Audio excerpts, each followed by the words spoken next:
Welcome back to another episode of Ruby and Friends. If you guys have watched all 1, 2, 3 episodes, I appreciate y'all. Like, real shit. If you guys didn't watch the last episode, check it out. Great episode.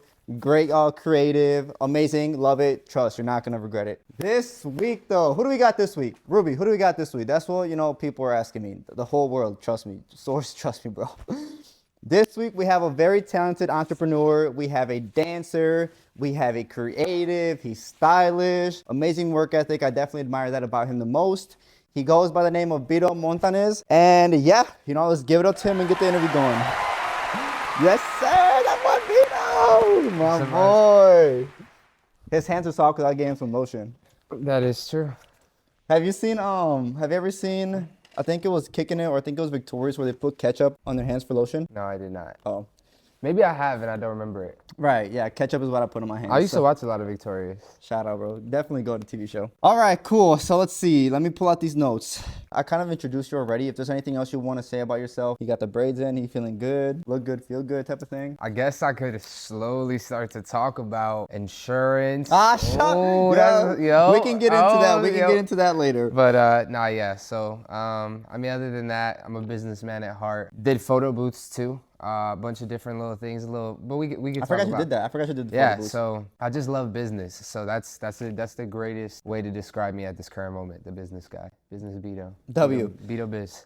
And let's talk about where we're at, right? So you brought me to this location. It's a dance studio. Why did you bring me to this location? So this place is Simply Destiny. And, basically this is the beginning of everything that I've ever done in my career. Like, right. I was like really, really bad as like a kid. Like I had a lot of... Silver tooth? Huh? Silver tooth? I wasn't silver tooth. Okay, I was like emotionally, like I was like it was a little bit deeper than silver tooth. Okay, you know what I'm saying? Like it's worse than silver tooth. Yeah, I was like worse than silver tooth. Right. But I had a lot of behavioral issues and things like that. And so, my mom ultimately brought me here. This is Simply Destiny. This is a studio. It's named after my sister, Destiny, who unfortunately passed away from suicide. R.I.P. Destiny. Yeah, R.I.P. Destiny. So, my uncle, he started this. It was kind of like a quinceañera group at first. Like he was doing, quinceañeras out of like a garage. Had like 6 kids that were really into it, like the dancing and wanted to keep it going. Lo and behold, they started building the team. My mom joined in.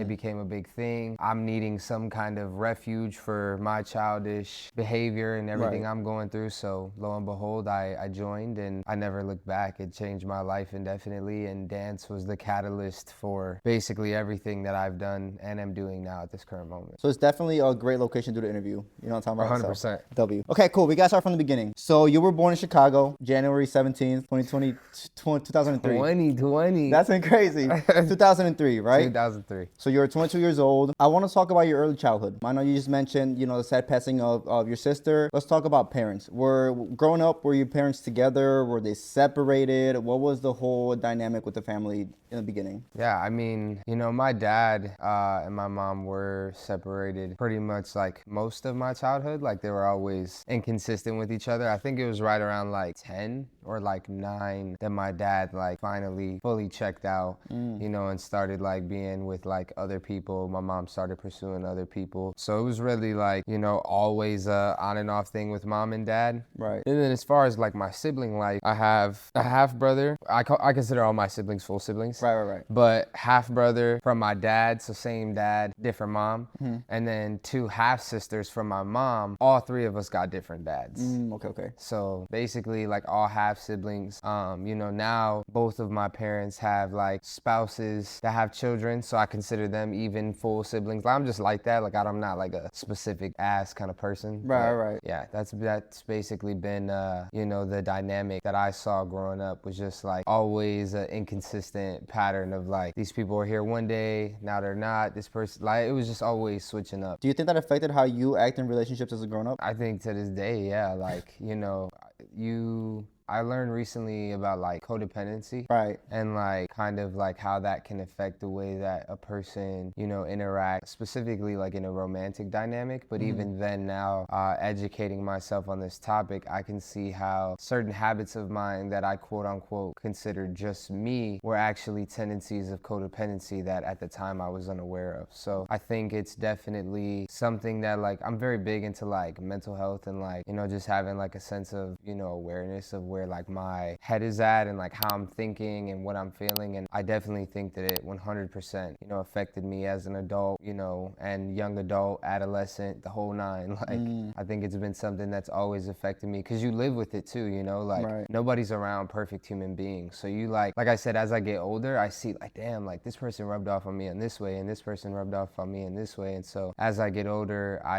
you know, it's really like peeling back the layers and seeing like what you think is normal or you is actually maybe something that is coming from like something that derived from your childhood. You know what I'm saying? Cool. Well, we're on topic of siblings. Which sibling would you say you have the best relationship with? I would say my brother. Why? I mean, I love my brother, man. Like my brother is like, he's a really chill guy, really nice guy. Chill dude. Shout out Nate. Shout out Nate. I'm about to put the chill guy meme right here. No, literally, like, you know, my big bro he's the peace and quiet in a storm. You know what I'm saying? He's a very, very comforting presence, a very nurturing person who protects and provides for those around him. And so, like, you know, I think I'm very, what's the word? Lucky. To have him as a bigger brother as an example of just like what it means to be like a kind and responsible human being. I love my big bro. And he's older than you. Yeah. How old is he? He is 25. Okay, cool. So not much older. It's like pretty much the same age. So you grew up in Chicago. Chicago, I think, is the most beautiful city in the U.S. If you're watching from anywhere else from Chicago, sorry to say it, but it's true. Talk to me about what it was like growing up in such a diverse city as Chicago. Yeah, I mean, so I grew up all over the place. Like I lived in Aurora, I lived in Naperville, I lived in Oswego. Like, you know, I spent majority of my life on the north side of Chicago. Right. So I would say like when you talk about diversity, it's pretty cool, you know, to see the difference. Like I used to live right by this little park called Indian Boundary. Okay. And basically with Indian Boundary, and I'm hoping this is like, I don't think this is offensive by any means. This is just what I've heard. Like historically, this area is called. Right. But I believe it was the Golden Ghetto because there's like a heavy Jewish population, but they're very like I think reformed, like Orthodox. So seeing them all outside, like they have like they're dressed like almost like medieval. So like going and like being on one street and then seeing that and then going to the next street and then it's like just a bunch of teenagers from Chicago that are dressed like some teenagers from Chicago. Right. It's like crazy how the culture switch up is, and I think it just makes you more culturally aware and sensitive because you grow up having inclusive references that you experience to know that these like subcultural groups actually exist and are out there. Because some people don't ever see that. They only see it online or in movies or never. But I think we're lucky that in Chicago we have like such a diverse population that we get to experience a lot of the world in just one place. I like that. No, I recently went to Seattle, and something that I noticed that I didn't like about it was like, bro, there ain't no swag in Seattle, bro, for real. But I went like in fall, so people said to come back in the summer. That's when like people be popping out. But that's It's one thing I cold in noticed, that there ain't Seattle. no swag in Seattle, bro. I No could never swag? go. I didn't see no swag. I've actually traveled so much and I've never been to Seattle. Really? That's one of my It's places pretty. I really want to go. It's pretty, yeah, for sure. Like I've said I want to move there and I don't even know. I've never even been. Right. I just feel like Seattle's one of those places. Yeah, it's really pretty. I don't know if I'd move there, but it's really pretty. How long were you there for? A weekend, so it wasn't crazy. Back to the topic though. So one of the pros was the cultural diversity, right? Now tell me about one of the cons of like being in Chicago, living in Chicago, just that in general. I think just overall, like, it's tough, man. Like, it's, you know, I don't care what anybody says. It doesn't matter, like, how hard you are. Like, it's scary to think that, like, it don't really matter if you're involved in something or if you're not involved in something. Like, innocent people have their lives taken every day just by being outside. Right. You know, so I think, like, for me, you know, like, the Kia boys got my mom. Like, my mom had a Really? Kia. Yeah, my mom had a Kia.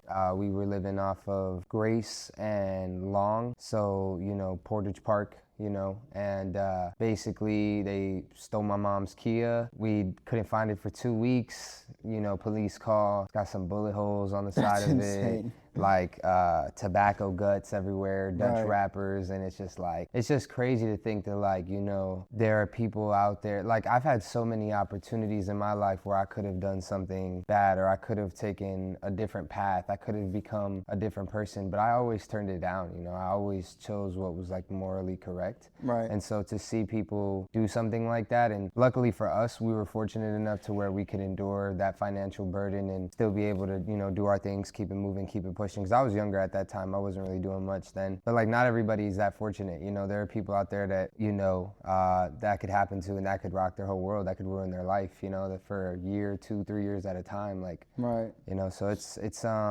tough to see how the culture can be so ruthless, you know what I'm saying? Because there's so many like talented and dope people in Chicago. So, you know, I feel like there's more space for positivity in Chicago. You know, that's one of the negatives, is that there's a lot of space that's being occupied by negativity as of now. W. Not W for that. W Chicago. Not the W, the Chicago. negative.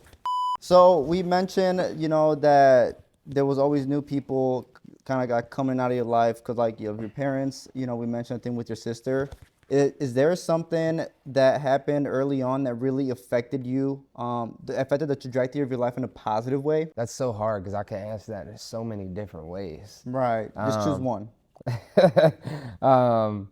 I would say, like, honestly, like meeting Rodrigo, Low Cam Films. And I think I even said this somewhere else, but, you know, that relationship in and of itself exposed me to a whole new world that, like, I didn't know existed yet. And it kind of, like, set the tone for me to be ahead of everybody because I was at a point where I shouldn't have been where I was at. I shouldn't have been. It was like I got fast-tracked, you know, like I got a fast pass because being around this person, I was getting so much access to so much knowledge and wisdom that was just beyond my years, and within due time that growth just like kind of spoke for itself. Nah, we'll talk about Rodrigo a little bit more because I know he was a big influence in your life. So before we kind of get off the topic of early childhood, something I think that's really funny is like when we gain consciousness as kids. So do you have like what's the earliest memory that you have of like being alive? Like, damn, I'm really here. I was, I think, like 3 years old or 4 years old, and I just remember just climbing out of my, I don't know if this is gonna be embarrassing, but like, are kids still in their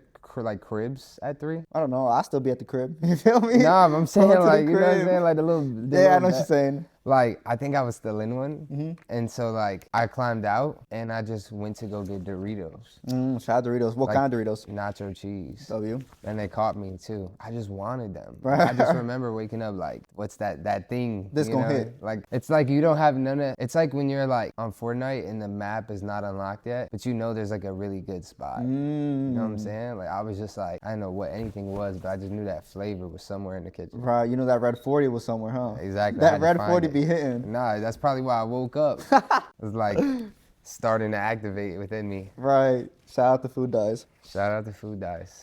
Okay, so let's talk about high school, right? You were in high school, you dropped out, and this is when kind of Rigo really comes in as an influence, because he was telling you since you were 14, like, bro, you don't need this shit, like, drop out, right? Yeah. Do you remember the day that you made the decision to drop out? Honestly, it was just like waiting on my mom to be like not crazy about it. Cause like, I remember my mom being like, you're never dropping out. You're never dropping out. Like, me dropping out was like a laughable joke for like my entire life. So the fact that I actually did is even astounding to me to this day, because like my sister passed away before she could graduate. My eldest sister didn't graduate, and then my mom didn't graduate. So out of my mom's lineage, I was basically supposed to be the one to graduate, and then I dropped out of high school. So, you know, I was just waiting on her to give me the green light. But it was really just like, I was so tired, bro, because it wasn't just Rigo. There was a lot of other underlying factors that also like contributed. Right. But ultimately, I think there was a day that I just knew I couldn't take how I was feeling anymore. And I was just like, I'm just not going anymore. Like, the idea of like, okay, I'm gonna go lock in. Like, you know how like maybe you feel sometimes like there's something that you should be done with, or that you should be doing, but you just like haven't done it. You're like, all right, okay, I'll fuck it, I'll do it. But like, you just keep prolonging it. There was just that day that I was like, yeah, I'm not doing it. Like, I'm just not. Like, I'm not gonna keep lying to myself and say tomorrow, or okay, just one more week. I'm just gonna stop saying that, and I'm just gonna not say anything, and I'm just gonna let it go. And I think from that day forward, I just stopped going. Do you remember the day you dropped out? What year did you drop out of? I would like to find out what year that was. So you don't know if it was like your junior, senior, freshman, Oh no, sophomore? it was sophomore year. Okay, cool. I don't know what like 2000 what. You could probably do the math easily, but Right, I like can't. 2016-ish, somewhere around there. Probably, yeah. All right, so now let's move on and talk about your work ethic. So when you were 14, you managed to buy a plane ticket to LA, right? You started a GoFundMe, you raised the money for it. You raised 1,200 in what? It was like 8 days, 7 days? Yeah. Somewhere around there? Yeah. Talk to me about how this came to be and why you bought the plane ticket to LA. Like, what was going on in LA that you had to go to, or you wanted to go to? Such a good question. So basically, there was just, and it's kind of crazy now because now this guy's got like predatory allegations. But he was like an idol at the time. His name was Wildebeest. I mean, it is what it is, right? Right.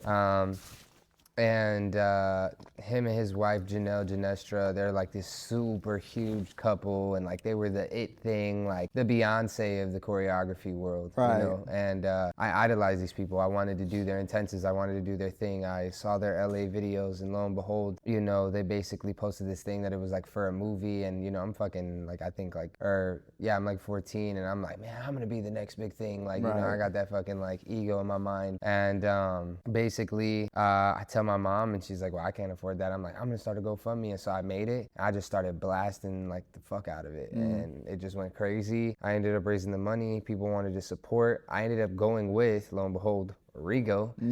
So that's who went with me. My mom barely knew Rigo for like a month, like 2 months, and we went out there to basically go audition for the movie, and I did. I went and I made it, and they said they were gonna do callbacks, and then the movie ended up like actually never going into production. What experience. Crazy experience. For real, at 14 years old. Nice. And to feed off the work ethic, right? So something that you also used to do is you would DM a lot of rappers and try to sell them your $25 promos, right? And you would do this because you wanted to take your girlfriend at the time out to eat every single Friday, correct? Yes, I know this. I'm really like that. Was this girl your first love? Yeah. Nah, it's crazy what you do for love, for real. Yeah. The reason I bring this up is because like it's a work ethic in itself, but for a different reason. You feel me? It's like for love type of thing. And like messaging a bunch of rappers so you can take your girl out to eat. That's some real shit. That's some real shit. Yeah, no, I used to lock in, bro. I would sit there, I'd be on the train, because I would always take like the Metro back and forth from Aurora to Chicago. And when I'd be on that train, bro, I'd be on Instagram on them hashtags, just DM, copy and paste, DM, copy and paste, going crazy. Did people actually buy your promos? Hell yeah. I was telling them. What? Yeah, bro. I had I had mad marketability, because I would tell them like I would make the whole custom dance video, and you know, at the time nobody was really like doing that yet. Promo wasn't as like promo is so much more common now, but like back then there wasn't bots, there wasn't all that, so it wasn't as like if someone DM'd you, it was like, oh my god, someone DM'd me. Whereas now, like you get like a million DMs, you're like, oh, it's just bots. You know what I'm saying? So at the time that you were attending, you know, Simply Destiny when you were a kid, you started working with Local Films, which is owned by Rigo, right? Yep. So talk to me about how you came to meet Rigo and started working with like Local Films, this company. Yeah. So, you know, it's crazy. This is one of those things where I think it's wild, because I'm a Christian man. Right. But like, you know, this guy, and he claimed to be Christian too, but he came to Simply Destiny and he was basically talking all about manifestation. He was like an ex-convict, and they had him as like a guest speaker, and he went from being like an ex-convict to having like 7 houses in Georgia, you know? So he was talking about like doing this thing where you like tap your face and say stuff, and you know, like you make it to where you like manifest and blah, blah, blah. So I started doing that shit, you know, because I'm young. Right. And I remember one of my videos I posted, like, I'm going to get like a YouTuber, or I'm going to get like a videographer, and I'm going to start doing YouTube, and we're going to grow the channel and blah, blah, because that's what all the big dancers at the time were doing. And so I had put like hashtags, and Rigo found me through those hashtags, and he like followed me, started liking my stuff. Lo and behold, he DMs me. I'm like, yo, who's this? I don't even know who he is or what he looks like, because of his page. It's just straight photography. Right. Never met the guy, nothing like that. And we started arranging to meet up, and, you know, I just met him one day. Like, it was like crazy as hell. Like, he could have dead ass kidnapped me, bro. Right. Like, and it just didn't happen, thank God. Right. Shout out Rigo, bro. Shout out for not kidnapping, bro. Thank you, bro. That could have changed my life. So the first time that you did a smooth bone break on camera was definitely a big accomplishment for you. How long were you practicing this before you pulled it off on camera? Shit, like a year. So it was a minute, huh? It's crazy because going back to your question earlier, that's actually where I learned how to bone break. Cause I was like, I'm not gonna lie, like I think I'm a very intelligent person. Right. But when I look back at my childhood, I was really fucking stupid. Right. Like, you know what I'm saying? Cause like I used to watch bone break videos. Yeah. And since I couldn't get it on the first try, I was like, oh, I just can't do it. Like it doesn't work. But in Right. reality, like I didn't know you needed flexibility. Like I didn't know that was. I thought I was just gonna like pull it back. Like I just thought it was just gonna do it. Right. And that didn't happen. So I was like, nah, it's not gonna work. But when I went out there for that movie audition, this guy named Frenchie Baby basically was like, yo, I could show you. He's like, yeah, you just gotta keep pulling it every day, and one day it's gonna get looser and looser and looser. And I started practicing from that day on, and then like a year and a half later, I was able to do my first jump rope, which is what it's called. What were you feeling when you pulled that off? Bro, you should have seen my reaction. I used to be like fucking turned up. Yeah, I used to turn. Bro, I used to be so turned. My mom would come in like, what's happening? I'm like, I just did the fucking 360. Right, She's right. like, what the fuck is the 360? Right. And I'm like, you know, see? Nah, shout out, bro. Shout out. Yeah. I know my mom thought it was weird as fuck as a kid. Like, imagine your kid just comes in, like my Mexican ass mom, and I'm in there just breaking my shit. Right. That would be a little weird. I'd be a little worried. Bro, go play the Xbox. What are you doing? So in 2017, when you were like 15 or 16, you attended a class at the Supreme Dance Studio, right? Yeah. Talk to me about how this day went, and was this your first time attending something like this, or was it, you know? I don't think Supreme is a dance studio anymore. Shout out to the people that used to run it. Shout out to Supreme. That was a good little era in my life. I used to love going to like little dance classes. I used to feel like the man after every dance class. They looked at every time as an opportunity to network, meet people. Like everybody back then to me was always like a celebrity. I always looked to like admire other people. So, you know, being younger, being in a space, even those people, they were probably the most normal people ever, but because they were adults that danced that I didn't know, Right. I was just like so inspired to be there. Right. And I would just go to practice at different places, but there was no, Supreme was somewhere like I had bumped into like a couple individuals. Like it definitely played a part in like just that come up. Like there was a bunch of little Chicago local studios and I was one of them. But I would say the main place that I ever really was like indie media. So we talked about how you work with, you know, local films. I might mispronounce his name, but someone else that you used to work with was Jacoden. Is that how you pronounce the name? You said it right. Cool. So let's talk about how this relationship came to be, and let's talk about how it affected your career. I mean, bro, fucking Jacoden's my guy, man. Shout out to Jacoden. Shout out. Yeah, no, it's crazy, bro. Like, I was like, I'm not even gonna lie, bro. Like, I'm grown now. My mom knows. Like, bro, I was a turn ass little kid. I could say whatever I want, right? Okay. So, like, bro, I don't know, bro. You gonna pull out we got him. Yeah, like, you know yeah, we got him. But, nah, bro, like, I used to go to Milwaukee. I think I was, like, probably, like, 15 or 16. And we used to just get blasted, bro.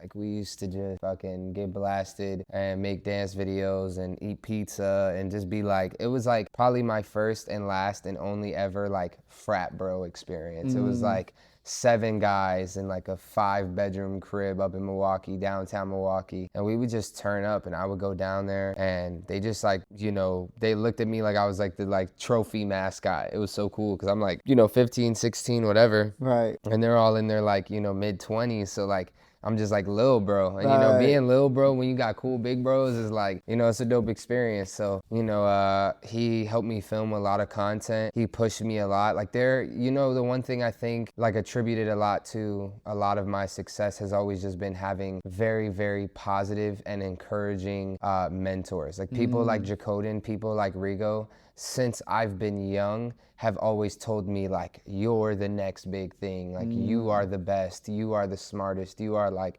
they've always just given me so much positive reinforcement since I've been young that like I've never had a lack for confidence because I've just always like, oh really? Oh no, like all my big bros say this about me. Like so I would walk everywhere with my chest puffed up because the people I thought were the coolest in the world, but you know, would say all these great things about me. So Jacoden was just like always a positive influence, always showed me how to have a good time, and even to this day is somebody that, you know, he lives in Florida now. But like even when I'm down there, like we tap in because that's big bro. Nah, shout out Jacoden. I'm glad you had that you know, that positive influence growing up. Not a lot of people have that, so it's definitely a blessing. Oh yeah. Cool, let's talk about 2021. 2021 was a life-changing year for you. And you know, the reason why this was a life-changing experience was because your lung collapsed, What was it, like 90%? Damn near died. Do you know why your lung collapsed? Let's start there. It's because I was smoking a lot of weed. Were you smoking like those dank cards, those Nah. Fortnite cards? You know what it really was just that COVID had happened. Right. And, me and my ex at the time were just like smoking so much that I started to like, lose a lot of weight. I became pretty skinny, didn't really have an appetite. And, my, I guess, addiction to smoking weed got like a lot stronger. Right. And I ended up just becoming like pretty, I guess, like sick. And I started having all these like weird feelings. And so I was originally diagnosed with pneumomediastinum, which is a condition where, air leaks out of the lung into the chest space, which is basically a lung collapse, but in the smallest degree ever. Right. And they just instructed me not to dance and not to smoke. So I didn't smoke, but I didn't stop dancing because I didn't understand the severity of the condition I was dealing with. And had I taken it more seriously, maybe all of that could have been avoided, but I didn't. And lo and behold, I had the lung collapse. Take me through the day of when it happened. How did your morning start?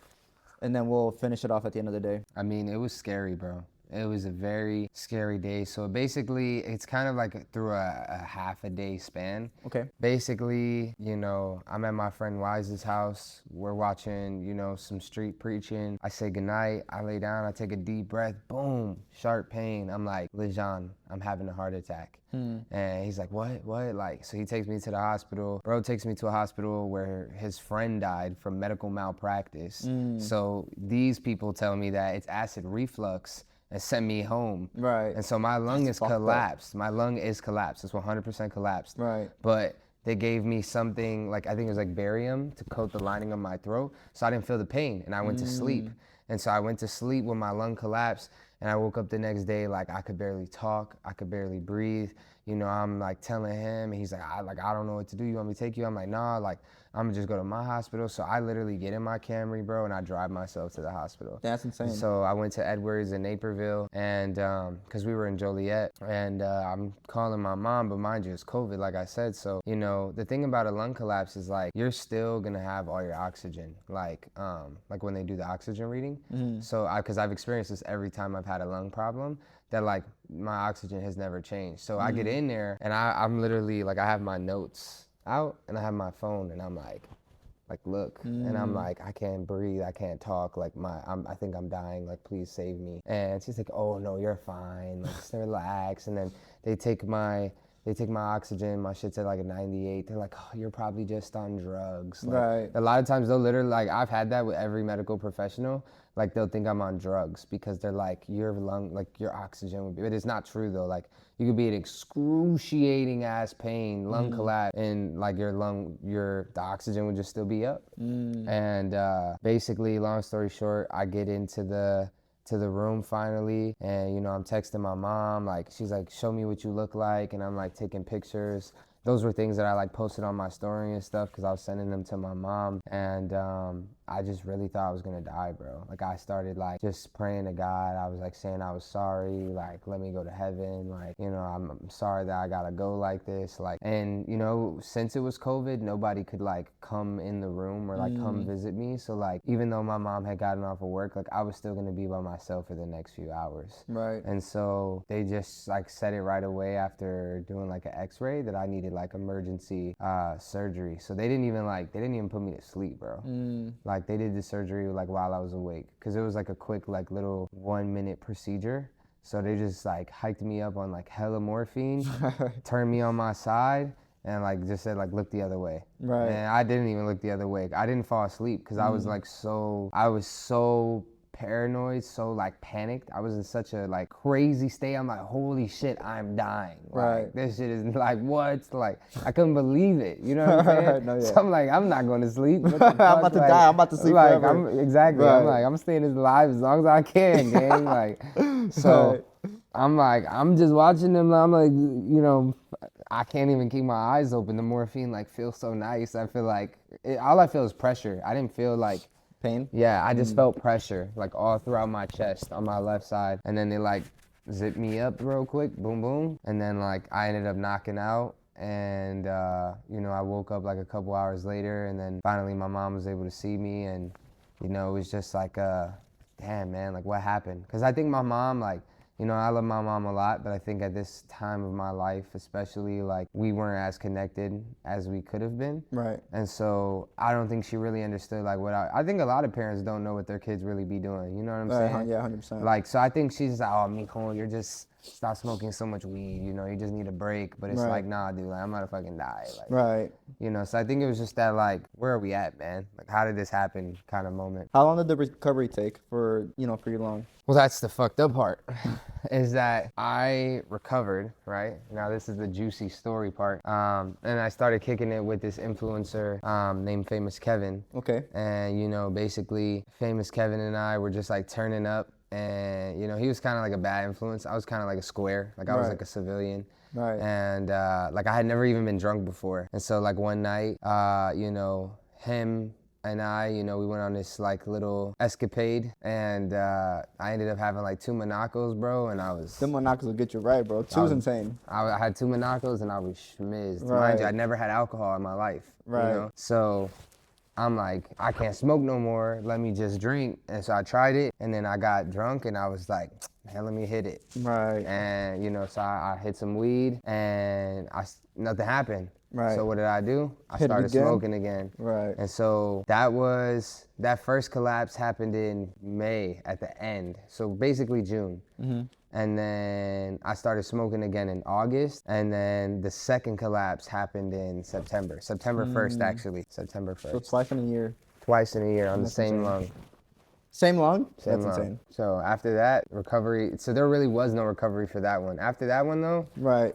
I mean, shit, a couple years. What did you take away from this experience? Not to take life for granted and to enjoy life. Like, bro, like, you know, sometimes I just be like this. Damn, I'm really here. Like, this actually me type shit. Like, this is crazy. Right. Like, I can't believe, like I understand emotions, but at the same time, it's like, what are we really mad about? Like, bro, we get the opportunity to exist. Right. Like, that in itself is pretty cool. 100%. You know what I'm saying? Like, I don't think I can, like, I've been thinking about that lately, and I'm just like, how ungrateful is it to be mad? To be mad is even just so dope. Right. Like, you know what I'm saying? So for me, like, I just know now I will never ever, like, this shit is too fake. What we do doesn't matter. Like, if I'm a huge failure, then fuck it, let me be a huge failure. But what if, like, I don't fail? And then now I'm like this big fucking success. Right. You know what I'm saying? Like, it just, none of it really matters, bro. And that day showed me that, because when all that happened, like, I guarantee you any worry that I've ever had in my life could never amount to the amount of worry that I had thinking I was gonna die. It's like, it's levels to this shit. Like, this is like, oh my God, my outfit. Damn, what does those people think of me? Right. Are they judging me? I'm about to fucking die. Right. Like, you know what I'm saying? Yeah, like, I get it. It's just 2 different levels, bro. So when you get experience to this, like, this shit don't fucking matter no more, bro. Like, that's what I took away from it. Nice. I think that's something great to take away from it for sure. Yeah, I like that because I see so much talent and they don't use that talent because they're worried about what other people think about them. It's like, bro, just do it for like, do what you want. But yeah, great takeaway. So you're a dancer. I mentioned that in the intro. Is there any specific battles that you had that you hold very dear to you for whatever reason? Like a very memorable battle for whatever reason. And then take me through that battle. That would definitely be Stomping Grounds in Pennsylvania. I believe that was in 2023. Definitely not 2024. You know, that year, you know, I went out there to Pennsylvania with my friends. I think that was like our last real group trip that we all did together, like driving down in a vehicle. Right. And, you know, there was just a lot of love that weekend. A lot of love, a lot of dance. You know, I went there, I was like starting to operate at a new level, starting to figure out dance from a different perspective. And, you know, when you get around like really high level dancers, it's an intense thing, you know what I'm saying? Like to be able to have like 5 of the best dancers in a fucking Airbnb just labbing in the kitchen. Like it's one of the most rawest, most rarest, most unique moments that will ever exist in human history. And it's like only those 7, 8 people get to ever experience it. Right. You know, it's so beautiful. You know, those are the moments where it's like, man, you wouldn't even believe like this motherfucker, he fucking started flying and then he came back. Like, and it's like, you don't know because you weren't there. You know what I'm saying? So that night, like we had a huge session and like, I remember like, and this is like, it's honestly not corny to me. Like I could say that because of how much it meant to me, but like, I'm a very brash person. I'm not like a mushy gushy, like I am with my shorty, but like not with anybody else. Right. And like, I would think this is corny as fuck if somebody else did this. honestly. But like that night, there's a dancer, and shout out to Jesse Sykes. Like he is one, like bro, dancers are fake as fuck, bro. Like they're so fucking fake. Like everyone's like, oh, let's collab, let's do this. Like everybody, it's just like a whole like, you know, it's just one of those things where you just say these things, you know what I'm saying? But nobody really, there's no real checking in. But Jesse, one of those people, when you meet Jesse, you're like, oh, that's a real human right there. That's a person living with purpose and consciousness and delivery. And you know, that night, me and Jesse were dancing, bro, and like he like just asked me to be vulnerable, and like I started dancing, and bro, I just like started crying, bro. And I was like basically crying in front of everybody while I was dancing at the same time. And then like, but we were battling though. So then he starts battling me, and then he starts crying. We're both like, it was just like, it was a very like crazy moment, because that was the only time I've ever participated in something like that and didn't feel like, I guess, grossed out by myself or like, oh, that was corny. Like, Yeah. You know, because I think having like, you know, I wouldn't say that I'm like a toxic masculine person, but I think like I would never encourage anything like that to me that I guess like looks corny. You know what I'm saying? I'd be like, oh, that shit corny. Even if it is like quote unquote healthy or like expression. Right. Nah, what an intimate moment you had. That's great. But that was a crazy day. Love you. Shout out. All right. And last thing I want to touch on before we move on to the next section is going to be about the event that you held, right? Your first successful event, which was Midwest Mayhem. Yeah, that's the one. How many times did you have to fail before it worked out? I didn't fail any times, baby. Okay, there we go. Combo flex. You know, I was literally just talking about this the other day. Like, we literally had 74 battle signups, bro. And, you know, like, I want to make it clear, like, in any interview, like, I would never throw shots at anybody or, like, try to be comparative for that reason. But, like, statistically speaking, business-wise, there are events right now and companies that have funding, studios that have funding that can do free events with merch giveaways and live streaming and multiple DJs and still not pull in more than 50 battle participants. But yet in our first and only ever event, before we even hit a year in being a crew, we had 74 signups and over 120 people paid to get into the building. It was literally so packed that the number one complaint we got was that we needed a bigger venue. And I think that is the only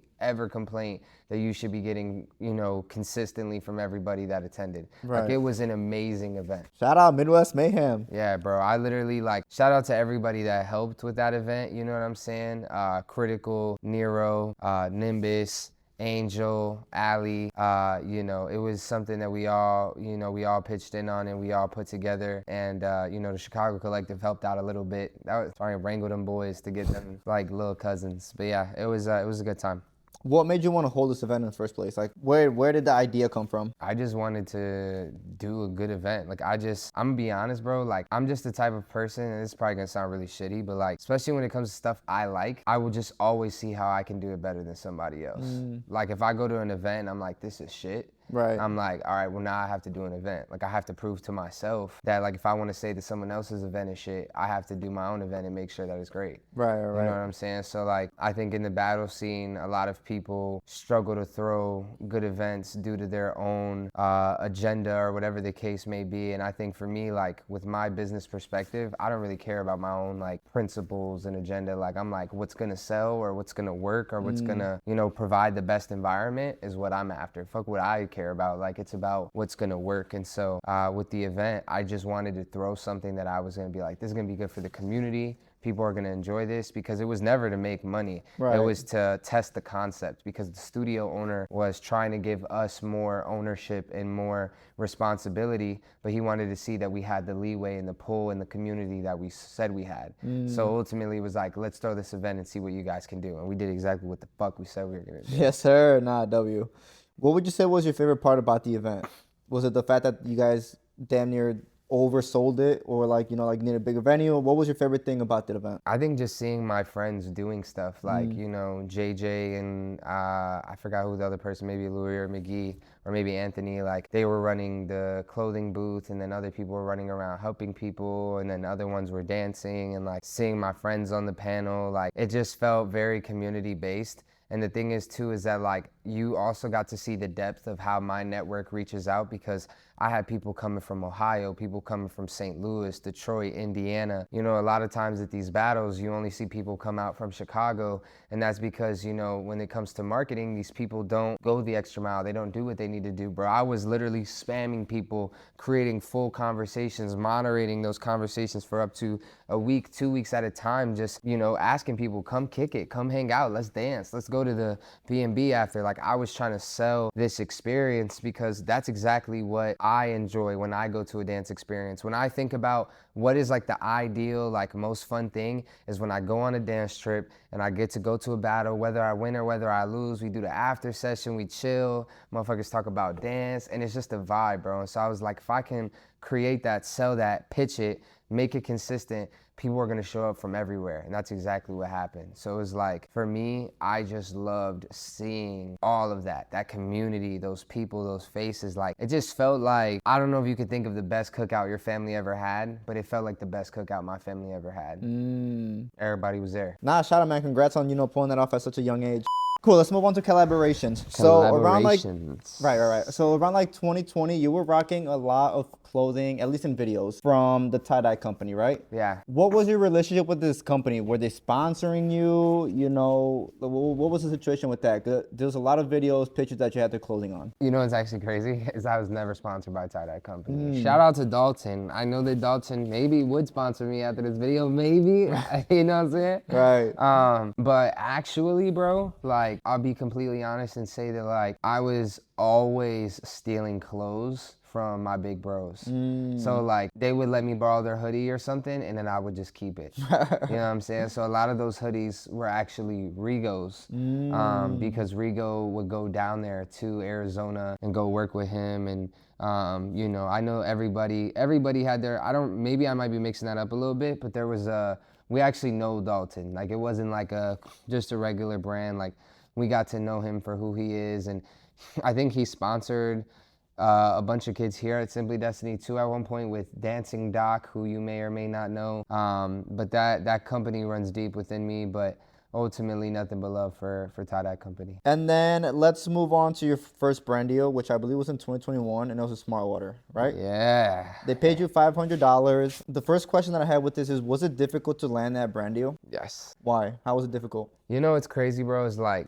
I tell people this all the time, and I hate that people really don't believe me, but it's like, bro, you literally like want to become a millionaire, like look up how to become a millionaire and you'll find the answer. Right. Like, that's it. You know what I'm saying? So like, that day I was like, how to find a brand deal, and I fucking found one. You know what I'm saying? I started like looking at all these creator marketplaces. I just started signing myself up, putting in my Instagram. And you know, I started getting all these deals. We want you to use our cow shit face mask. We want you to use our bumblebee butter stick, and you know, all these random ass items. And then one day it was like Smart Water, and I was like, oh my God, like I know Smart Water. A real brand, right, you know what right. I'm saying? And so I applied, like, and this is before ChatGPT, you know, like I give myself so much credit, and I'm so glad. Like, I would hate to be starting right now because like I actually have the ability to not use ChatGPT. I still use the fuck out of it, but I'm saying like, you know, like some people like literally cannot do anything without ChatGPT. And so at that time, I was literally writing like 2,000 character long, you know, creative drafts straight off the dome. You know, just hoping that they were gonna say yeah. And I remember just waiting, and like literally I wasn't no fucking influencer, so it just like left my mind. And then one day it was like, you're accepted. And I was like, what? And you know, it said like when the package was gonna come, and you know, that lo and behold it did. I made the video, like I got a whole videographer and team. Like, it didn't even need to be all that, you know what I'm saying? But I did it, and that was like one of my favorite experiences as a creator, because it was my first time really pulling some shit together. And at the time I was just doing what I thought to do, but little did I know, like, I was setting myself up for something bigger with everything that I was doing. And then there was other people in the video that you shot. Did they also get paid, or did they do it just to support? They did it just to support. Shout out. And this definitely started a domino effect for your career, you said. Hell yeah. W, shout out Smart Water. Smart Water, this could be you right here. I'm about to DM him right now. All right, you are a sponsored dancer by Red Bull. How did you end up in this position? You know, tell me about how you ended up, you know, being sponsored by Red Bull. Yeah, so when it comes to Red Bull, so I wouldn't say that I'm a sponsored like dancer because that's just like a more specific role. I would say I'm a creator. Now, when it comes to that, I actually just spoke about this the other day.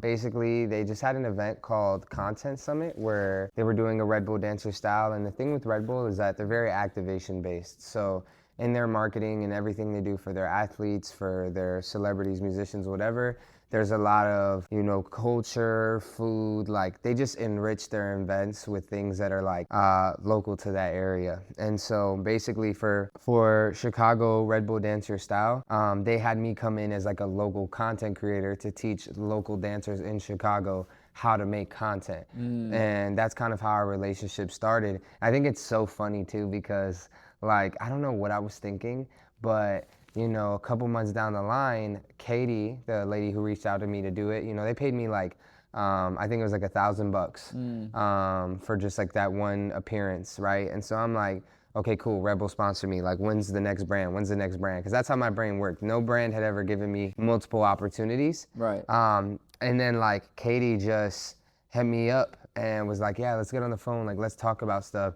And bro, you know what I did, bro? Now that I think about it, it's so embarrassing. What? Like I grew up so traumatized and so used to like telling people my story that like when they were like asking me questions, I was not reading the room and I was just like fucking trauma dumping on their Red Bull agents. Like I'm like, my sister killed herself. Right, I'm like right. just going crazy. They're over here like, we asked you what your name was. They're like, what goals do you have? I'm like, well, my sister did die, and then you know, my lung collapsed. I almost died. Right. Like, I'm just fucking trauma dumping, bro. Right. That's hilarious. But over time, they said they were gonna sign me.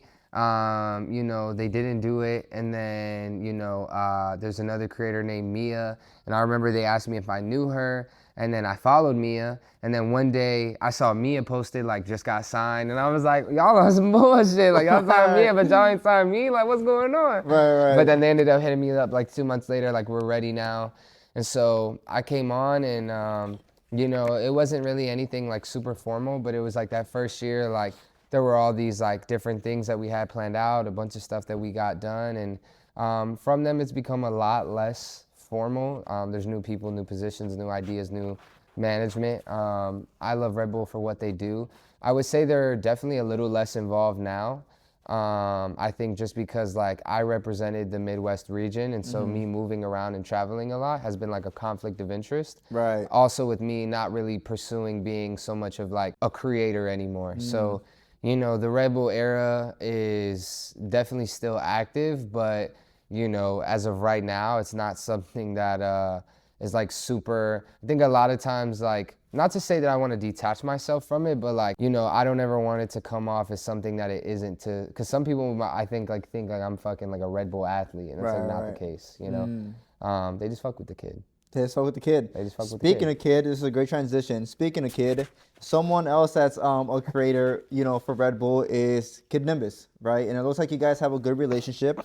He's someone that's seen a lot of success with dancing. So talk to me about how and when you met Kid Nimbus.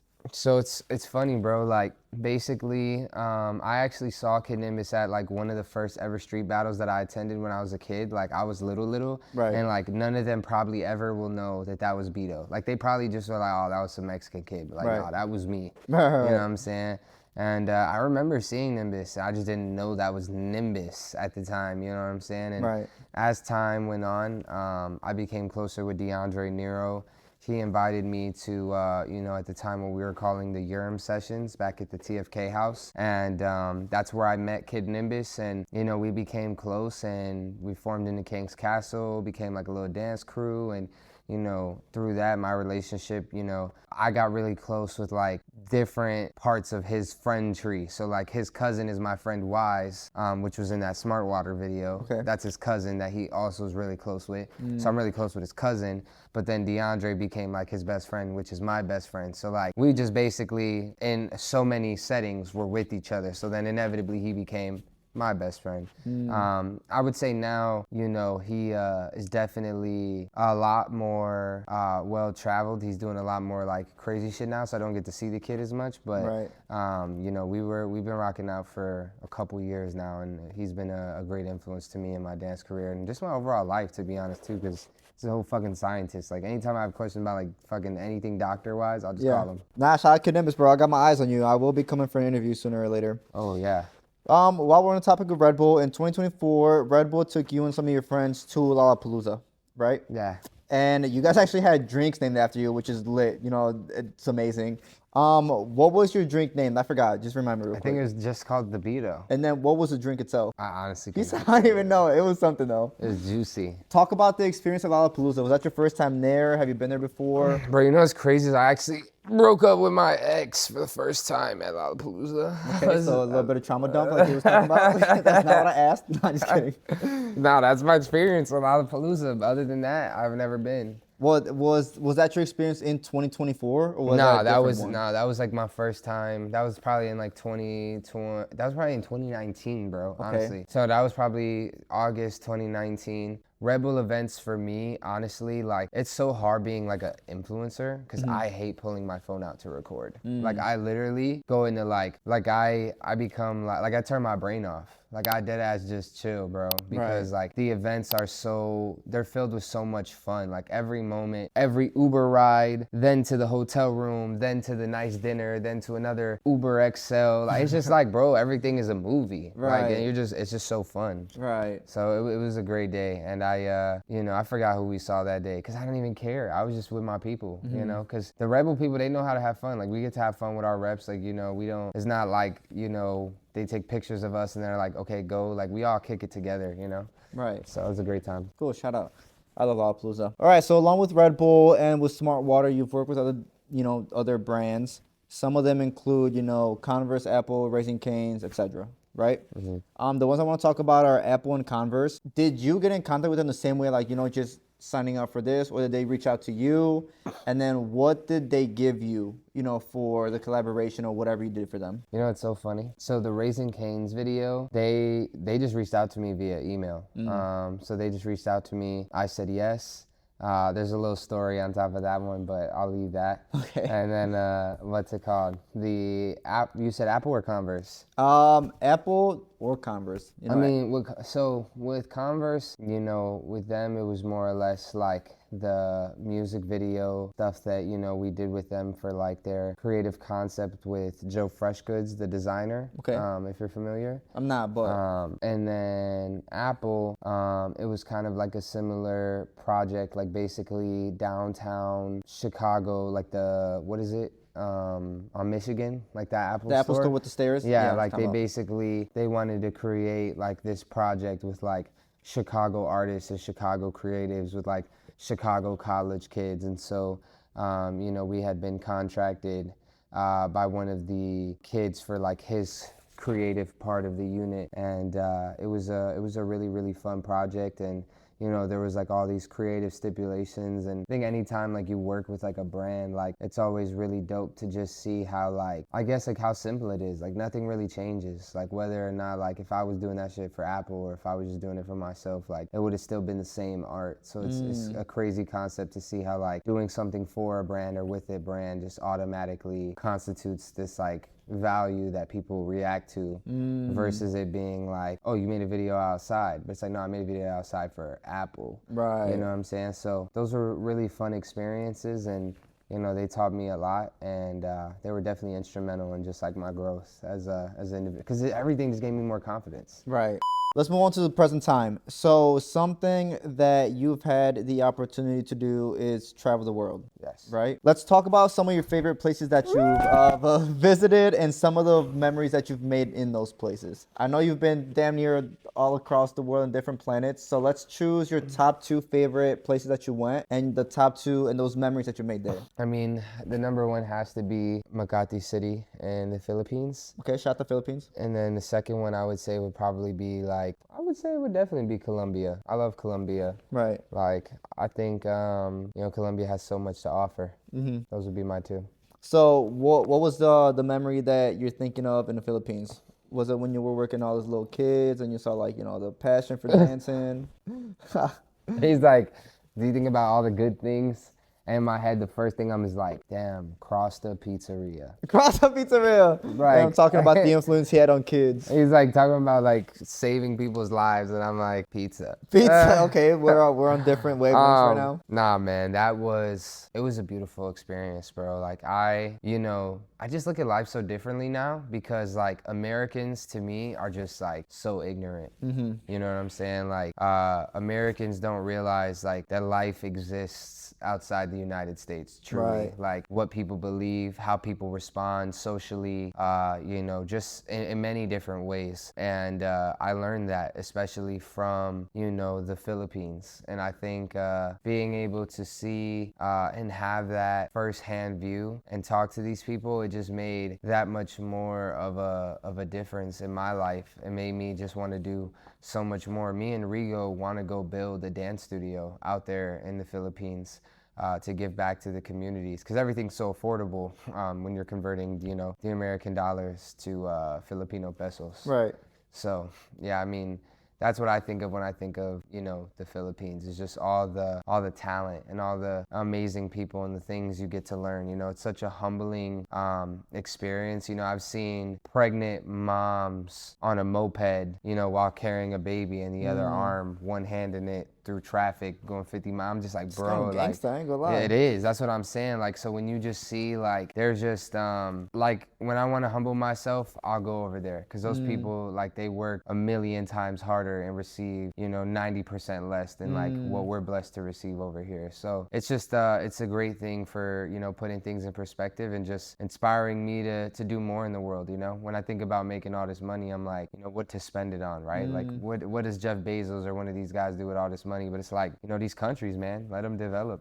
That's where I would want to put my bread. I love those people and I love those places. They say that the Filipino people are the Mexicans of Asia. So Nah, for real. that's so funny. Literally, bro. All right, let's move on to the brand phase. Right. So brand phase is a company that you started. Yes, Sirski. So talk about what brand phase is. Basically, bro, like, Brandface is a media company. It operates as the sole entity that is basically the brand for everything that I do, as a freelancer per se. Because, all this stuff is like independent. It's not like I'm certified or I have a bachelor's or a master's or anything that says, oh, this guy is equipped to do this. But because of what I've done and what I've shown via social media, via in-person referrals, etc., whatnot, we've been able to grow and, sell things and help our clients, do wonders for their business with what it is that we provide. And I mean, I know that's basically what you're asking. So ultimately, like, what it serves as is like a content service mainly. So we will do the ideation, we will do the scripting, the filming, the editing, and the publishing of content for a business. This way they don't have to worry about, well, what ideas do I need to have, or how am I going to film this, or do I need to buy this expensive camera, or I don't have time to edit this, or I don't know what hashtags to use. All those problems that business owners face when trying to, build a brand on social media for their business, for their personal brand. Those are problems that we solve by handling it for them. But through growth of the business, I found myself in different offers. So I also offer like coaching, so one-on-one consulting where I teach people how to do these things rather than having me do it for them. Because for some people, it does make more sense to do that. If I can show you, 10 things that are going to teach you how to monetize and legitimize your brand to become an actual online business, you would pay me to do that, and you would make the money back, and you would make your profit, and you would grow your business inevitably, and everybody eats. So there's a lot of different things that we've done at Brandface.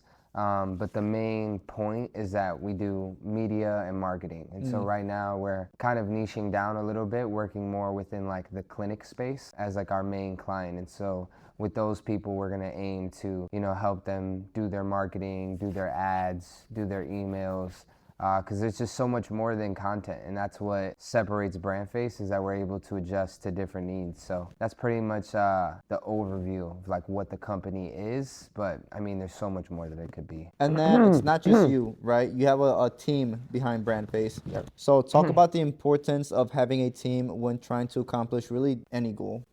Dude, I mean, a team is so important, bro, because at the end of the day, you can't be in a million places at once. And, you know, you should be able to have the discernment to know when it's like, all right, I need a team. Like, Right. I need to stop BSing. Because at the end of the day, like, it will show no matter how talented you are. And even, you know, the best, smartest, hardest working entrepreneurs have teams working with them, under them. And even, you know, like they're in a team themselves, you know what I'm saying? Because at the end of the day, like you just grow more faster and more predictably when you have more hands on deck. What would you say is your favorite thing about running a company, and what would you say is the hardest thing about running a company? I think my favorite thing about running a company is just the freedom. Like I literally have never worried in my life. Like financially, like of course I do the like, oh fuck, I'm broke thing, but like Right. I just be playing with myself. Like, Right. What do you mean by that? you know what I'm Like, saying? Like chill. You know what I'm talking about? He said chill. Hey, clip it right there. He said he'd be playing it with himself.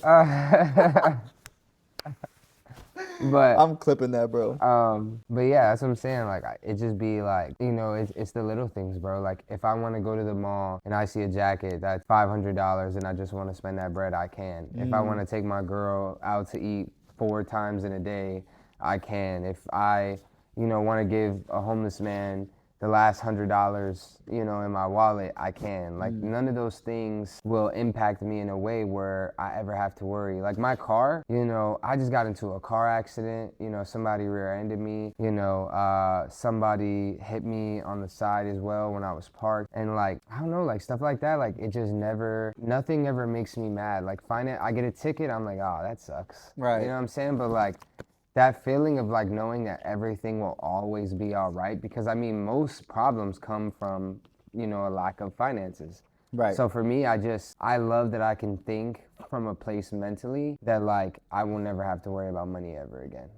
You know. And then as far as like the negative, like with the hardest part, I would think is just like the staying positive part. You know what I'm saying? Like, you know, because at the end of the day, like you can have those feelings of like, oh, I'll never be broke again. But at the end of the day, like you're only human, you know, like no UFC champion, no boxing champion, no person could ever say this and say it truthfully that, you know, oh, I'm never worried. Oh, I never think. Like, that's what makes us crazy, and that's what makes us different, and that's what allows us to live the lifestyles we do, is that we do make irrational decisions and we make choices and live lifestyles that could end up potentially not working. And so, you know, sometimes as an entrepreneur, you have to be able to like have real strong discernment to tell like, okay, am I being a little too delusional about my business, or am I being just delusional enough to where I'm still believing in myself? You know what I'm saying? Because it's like, you know, at what point, you know, do you say like, okay, bro, like you've gambled off all your money and you have a gambling addiction, all your bread is gone. You know what I'm saying? Like at some point you got to admit, okay, you're delusional. It's the same thing with business. It's like,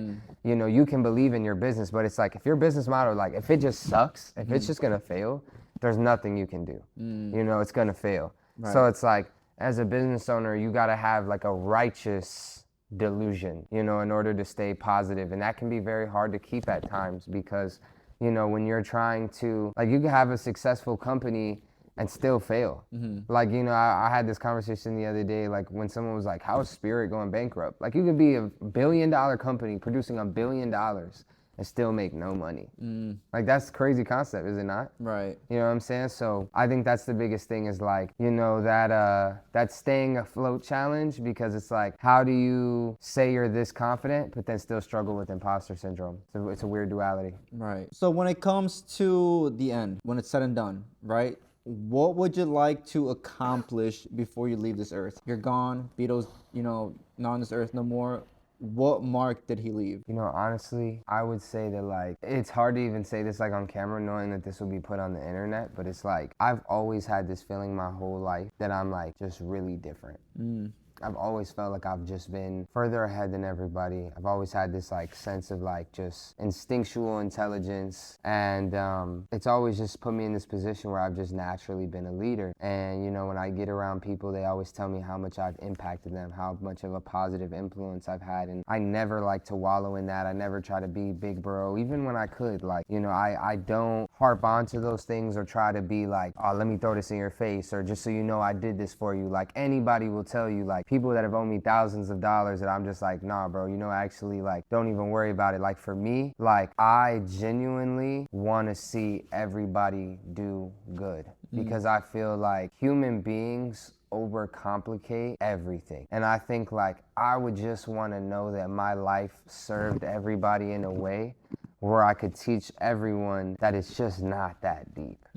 Like, we are all going to die. Right. Like, at the end of the day, whether you're gay, whether you're black, whether you're blue, whether you're a car or a fucking dog, like, we are all going to die. At some point, none of this will exist. And so it's like, why are we fighting? Why are we focused on shit that does not matter? You know what I'm saying? And so as I've gotten deeper into faith, you know, I think like sitting on biblical principles and seeing how, like, you know, being a Christian, when Jesus came in, like, you know, he never spoke about the law in a way where he just said it literally. He would speak in parables, right? And that's how I speak. I speak in parables. Like, I am very much like I'll have a story to give a core theme to explain a situation. And so for me, like, that's what I would want to be, is just, you know, as close to Christ as I could possibly be, and just serving others and just having a life where everybody that, you know, is, you know, supersedes me is just like, wow, like, you know, he truly lived and served others. Like, cause I hate, like, when I get into my ultra Christian bag, you know, I'm like, fuck, like, I could be serving way more. And I'm like, bro, let me clean that up for you, bro. Let me just open the door, please. Let me just buy this for you. You know, but then like I become a human again, and then I'm like, man, fuck you, like, you know what I'm saying? So then when I get to those moments, I regret it. I'm like, fuck, serve. So it's like, right now it's in like a manic state where it's like, I'm serving the hell out of everybody, and I'm a dick. And then I'm serving the hell out of everybody, and then I'm a dick. And so I want to get to a point where, you know, the finality of my life is about servitude. And I think that through my finances and through my business building, that I will be wealthy enough to provide a substantial impact to not only my direct family, but, you know, hopefully communities. You know, because like, as crazy as this sounds, bro, like, if I can get into office, like into any sort of like elective position, I will 100% go as far as I can. And if that means I can become fucking president, I'll fucking do it, gang. I'm not even gonna lie. That'd be insane. Bro, imagine I'm like the 53rd president, gang, and this is like the interview. Yeah, for you know real. what I'm saying? Like, that's insane. But that's what, like, bro, I would love to be like, and on a more realistic level, like, if I'm a successful entrepreneur by 30, hell yeah, I would want to be like fucking mayor. Fuck it, why not? Like, why would I not want to be mayor? Like, y'all take life too serious. Like, I'll be a pastor too. I'll be a doctor. Like, just make me an astronaut, gang. I'm like, it's one chance, gang. Damn bro trying to be Johnny Sins. Like, it's one life, gang. That's so funny. Nah, I love that. I think that's a great answer. And it's a great transition, because now I want to talk about, you know, your faith with Christ. So how did your relationship with Jesus come to be? And, you know, how has Jesus changed your life for the better? Yeah, I mean, bro, like, faith came ultimately, like, just dealing with, you know, suicidal, depressive thoughts. I've always been like a suicidal person my whole life, very big on like self-harm and things of that nature, because as a child, like, with my sister committing suicide, that became reasonable logic for me, is like, this is how I deal with problems, you know, because I was like my sister dead ass killed herself. And then, you know, my other family members also had, you know, depressive, suicidal episodes and things like that. So it was like, every time I saw somebody go through it, they're like, I'm gonna kill myself. So I'm like, oh, okay, like, when I go through it, I'm gonna kill myself too. Like, you know, so that became like a coping mechanism for a long time, was just like that spirit of suicide and depression. And, you know, it slowly became something that I came into covenant with, because I didn't realize like the verbiage and the things that I was saying, the music I was listening to, the culture that I was participating in was a deathly culture that promoted a life of death, like, as ironic as that sounds, you know what I'm saying? And so, you know, my brother, you know, Jacob, he had got involved in the church and he got saved and he started his walk with Christ. And, you know, I was having some episodes and just wanted to like feel something. And I was like, let me just try God. Let me see if that'll work. And at this point, I have no idea of what Christ truly means. You know, like at this time, I'm like, Jesus Christ, like the same way Santa Claus is Santa Claus. And not in a way that I didn't believe, but I'm like, oh, Jesus Christ is Jesus Christ. Like you just pray, go to church, like that's it, you know? Right. But, you know, I went there, ended up like falling out in the spirit, had a whole experience, and then, you know, boom, I started going to church and all these little, you know, ministry events. But then I fell off when I moved to Tampa because I never like found a church. So I was basically like godless again, you know, for like 6 months. That was pretty much like the beginning, but that was like what set off the chain reaction, you know, to get to where I am today. And what would you say is the biggest blessing that you've received from God? Life, right through my lungs. Right now, I'm in a weird place with my faith. Like, I can definitely admit that and say that, like, I'm really, like, I'm very open and vulnerable. Like, I never try to fake the funk, you know? And I'm not gonna sit here and make it seem like I'm a perfect Christian. But ultimately, I think, like, just understanding that no matter how much we understand God, or no matter how much we understand His will, or anything, like at the end of the day, like we were put into existence, and that in and of itself is like a gift. Like I think so many people like they literally feel entitled to their life. Like, oh, this is me. Right. It's like, no, like you ain't make that. Like, you didn't create you, bro. Like you can't create another you. If you wanted more time on this earth, you couldn't get it. You couldn't buy it. You couldn't grab it. You couldn't take it. You're powerless. And God is like the only true form of power. And you know, I think some people are ignorant to like not see that, regardless of what you believe in. And for me, like, when I think about that, especially even going back to like the whole lung collapse, I'm just like, wow, God, like thank you for allowing me to exist. Like how ungrateful of me to even be like, I want to kill myself. I couldn't even imagine like you gave me life. You know what I'm saying? Like it's one of those things where it's very simple, but the gift of life itself is the gift of everything. Right. I love life. Yeah, nah, shout out that boy Jesus, man. I love being alive. Shout out that boy Jesus. No cap. I really do love being alive.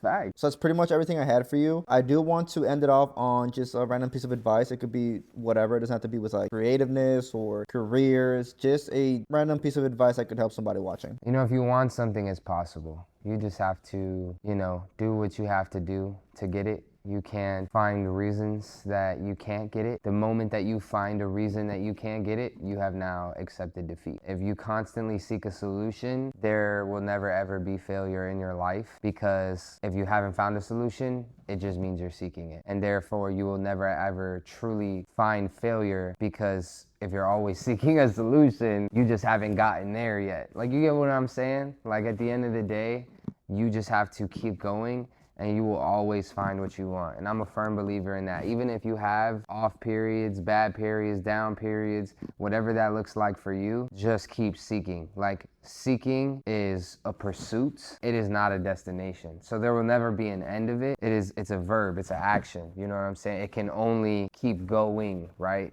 It'll never stop. It'll never begin. It just always is. So keep going, keep moving forward. Don't stop. And keep seeking. I like that. I second that. Yeah, I second everything you just said. But yeah, now that said, bro, I appreciate you taking the time. Did I say a whole lot of nothing? No, it made sense. Okay. Like, you know, if it basically to sum it up is like, if you don't give up, you can't fail. Yeah. You only fail once you give up. Exactly. So otherwise, you literally have not failed yet. Right. So, yeah, that's everything, bro. Where can people find you on Instagram? You can find me on Instagram at BDO Montanez. You can also follow our brand face Instagram at brand face media. Follow us on every platform possible that you can find us, and go look at the website and tell me that it's pretty. There you go. And then when you guys look at the website, go to the YouTube channel and subscribe and tell me it's pretty. Cool. All right, my boy. That's it. Thank you so much for your time. I appreciate you. Yes, sir. To all the people, if you guys watch this episode, I appreciate y'all, man. You know, if you guys watch any of the other ones, any of the clips, I appreciate y'all. But yeah, you know, like the video or subscribe if you want to. I think it'd be super cool. But I'll see you guys next time. And I said I had ran up